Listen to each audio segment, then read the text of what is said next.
Here's a quick tutorial on how to get your e-engine interface program to fit correctly on your screen. Please note, this is for a Windows 7 application.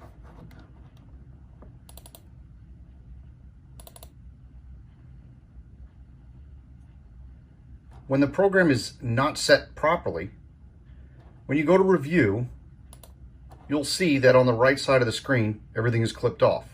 If you run into this situation, here's your steps. First, close the program.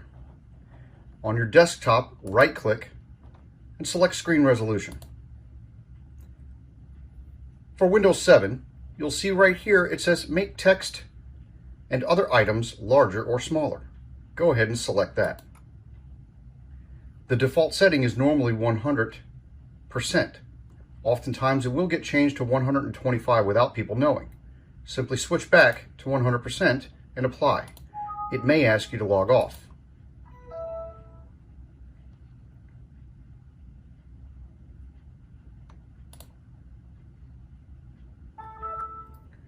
Once logged back in, the first thing you notice is that some of the tiling with respect to your icons on the desktop are a little bit smaller.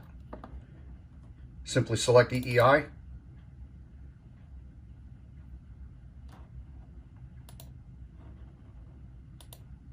And there you have it. Now you've got full functionality out of the box, and you can scroll page to page with the OK or Next function and cancel.